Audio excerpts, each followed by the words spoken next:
Good afternoon. Welcome to our first segment coming to you from Center for Spiritual Living Colors, Stepping into the Light. This first segment is about the thing itself. On an annual basis at our center, we always go back to basics. Sometimes we kind of get lost as the year goes by. So basics, step one, the thing itself. The thing itself is in reference to God. Many names for God, but we're all on the same page when we talk about this awesome essence that is moving around in the universe.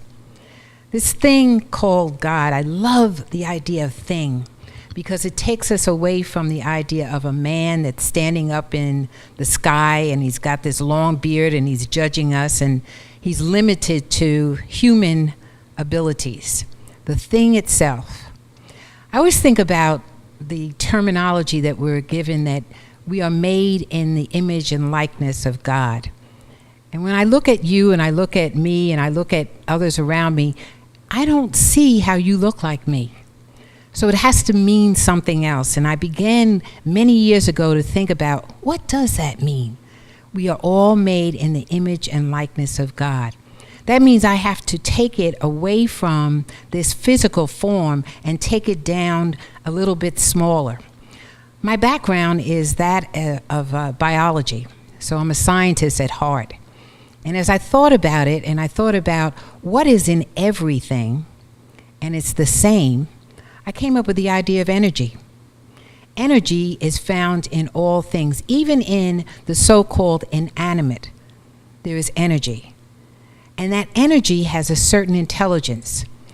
When we think about the sperm cell and the egg cell coming together and they have the intelligence to divide and at some point start specializing, that's a recognition of an intelligence. When we think about the universe and how it has provided for all these different forms of life, that's an indication of intelligence. So the idea that God is energy, an intelligent energy, and it is found in all things, that works for me. Not only is it found in all things, but it works in a certain way. One of the famous sayings, and one of my favorite that Jesus talks about, is, "It is done unto you as you believe." Again, as a scientist, I start thinking about that. Where do we find the beliefs? And they're found in your mind. This teaching tells us that we have a conscious mind and a subjective mind. And that subjective mind is connected to the universal mind. It's interesting how we sometimes wonder how we're going to accomplish various things when, if you recognize that you are totally connected to this creative force that we call God through your subjective mind, then the possibilities of experiencing anything are right before you.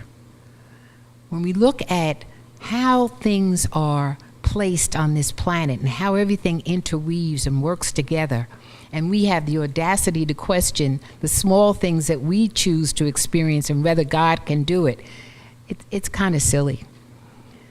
So what I know is that this conscious mind and this subjective mind all are one. The subjective is connected to the creative aspect of God. So what does that mean? That means that when we think something, that thought is sent to the subjective mind, which is a creative aspect of you, connected to the creative aspect of God. I want you to think about that. When you think a thought, that thought doesn't just go into nothingness. It goes into you to go into God, to be worked on. So let's look at that. Let's look at what we think and how it may show up in our lives. A very simple thing is that you may get up in the morning and decide for yourself that, oh, well, I have to go to work today and have to work with XYZ person, and I know it's going to be a tough day. It's always a tough day. That's what you're thinking. That's what you're believing. That is what is in your subjective mind. And that subjective mind is connected to the creative aspect of God. And so when your day shows up, as one in which it has been very difficult and trying, we come back home and we say, see, I told you. The alternative to that is to get up and decide that today is a day in which I can move about with freedom and ease and joy, and that I am able to accomplish things lovingly, wholly, and completely, and be able to come back and say, that happened. What I'm really getting at is that we're working with a law, and that law is based upon your thoughts.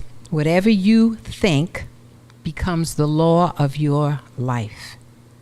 Now that's an interesting idea, because it takes the onus of what's happening into your life away from somebody else. You know, a lot of us blame our lives on other people. It's so-and-so's fault. My mother did this, my father did that, my husband did this, my wife did that, the people at my job did da-da-da-da-da. We tend to put the power in someone else, but what I want to hand you right now is your own power. And your own power is your thought process. I like to think about God as like a genie. So join me in that idea. There's this genie, and it says to us every day, all day long, what would you have? What would you have? And by our thought process, we tell God what we would have. Now, if our life is showing up and it is awesome, then what we have said to God is awesome things. If what we're saying to God, based on previous experiences, is showing up negatively, that's what we told the genie. And the genie always has one answer. In my congregation, if they were here right now, they'd all yell out, yes. Only thing that God ever says to us is yes.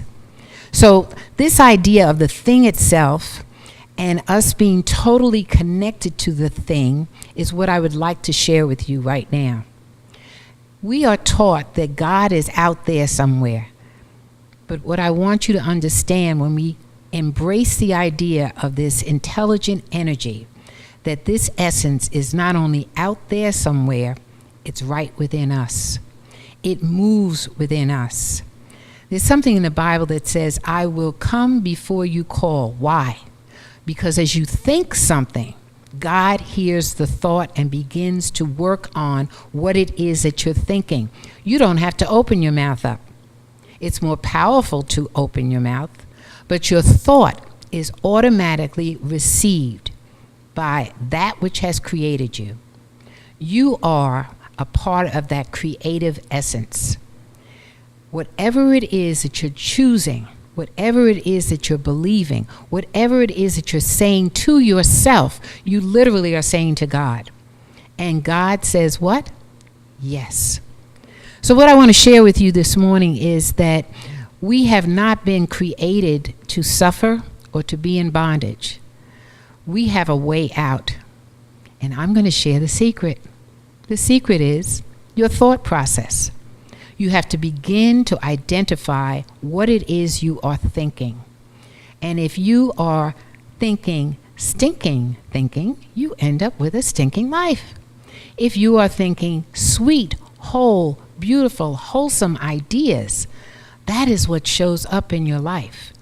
Because God is not only this energy that is creative, it is law. It is the law of your life based upon your thoughts. So one of the things that you'll hear in our teaching is change your thinking, change your life. I invite you to begin to take that idea in your hands and look at it and begin to listen to yourself as you move about this week and identify what you're thinking. I even suggest that you set your cell phone to go off periodically during the day and just stop and say, what am I thinking? And if it's not the best thought, you have the option of changing it and ultimately changing your life. It's all in your hands. You are not a victim. You are not an automatic individual. You have the ability to live an awesome life. It really is up to you. But it requires you to stay awake, take control of your thought process, and begin to speak into and think into the universe that which you are choosing to experience. We've only begun this trial and this trail. And what I invite you to do is try Spirit by the Spirit. Take the things that I just said, try them. Try thinking about what I'm thinking. Look at your life and see the outcome of your thoughts. Even if it's good, it can be better. Let's walk this together. Let's walk into the light as we move forward, knowing that God has given us the ability to change our lives. The most important thing is discovering that God is within you, walking in every single step, every single experience. And if the experience is not the way you want it to be, you can change it. I have one more thing for you to try. Go into the grocery store, and if there are lines, decide that a new line is opening up. Instead of saying to yourself, oh, there's another line for me to stand in, this simple experiment, a new line is opening up. And I invite you at the end of your days for the next week to try some of these ideas and come back and say to yourself, it worked or it didn't. See if what I say is the truth. Try the Spirit, by the Spirit, and see if it be of God. Thank you for joining me. I look forward to sharing some of these ideas with you next week. And so it is. Peace.